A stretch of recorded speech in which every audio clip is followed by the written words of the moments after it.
বর্ষাকাল চলছে, নদীতে প্রচুর পানি এবং পুরো নদী থই থই করছে পানিতে। আর এই পানি বাড়ার কারণে নদীটা খুবই জীবিত হয়ে গিয়েছে। আশেপাশে যেসব সবুজ রয়েছে সেগুলো উজ্জীবিত হয়েছে। এখন নদীতে ঘোরা খুব মনোরম। আমি কিছুদিন পরপরই নদীতে ঘুরি। আমার নদীতে ঘুরতে খুব ভালো লাগে, প্রাকৃতিক দৃশ্য দেখতে আমার খুব ভালো লাগে। আজকেও আমি বেরিয়েছি এই নদী ভ্রমণ করার জন্য। নৌকা ভ্রমণ করে নদী দেখব, নদীর আশেপাশে প্রকৃতি দেখব। আমি মনোরম দৃশ্যগুলো উপভোগ করব, সাথে আপনারাও করবেন। কিছুক্ষণের মধ্যেই আপনারা দেখতে পাবেন যে কি সুন্দর দৃশ্য। আপনারা দেখতে পাচ্ছেন যে নদীর মধ্যে কত সুন্দর যে এই নদীর পানি এবং নদীর পাশে যেই হচ্ছে সবুজ শ্যামল প্রকৃতি রয়েছে।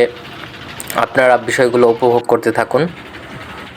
আমি সবাইকে আহ্বান করব, নদীতে যতদিন পর্যন্ত পানি রয়েছে, আপনারা ঢাকার আশেপাশে যারা থাকেন আপনারা নদী ভ্রমণ করেন। নদী ভ্রমণ করলে দেখবেন যে একটা রিল্যাক্সেশন আপনার মনে আসবে, আপনি অনেক রিফ্রেশমেন্ট ফিল করবেন।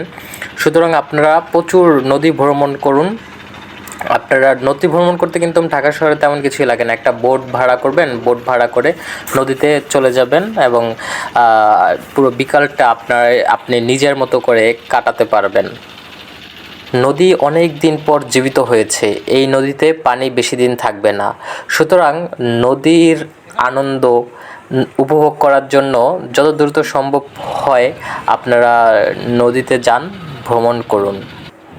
ঢাকা শহরের জীবন হচ্ছে বন্দি জীবন, ধুলা ময়লা এবং ব্যস্ত একটি জীবন।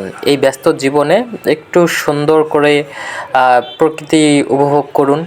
এখানে হাজার হাজার মানুষ, আমি অবাক হয়ে গিয়েছি, নদীর পাড়ে হাজার হাজার মানুষ এসেছে শুধুমাত্র এই নদী ভ্রমণ করার জন্য। নদীর আশেপাশে মানুষ বসে থাকে এবং নদীতে বোট নিয়ে ঘুরতে যায়, অনেকে পিকনিক করছে, অনেকে আনন্দ করছে।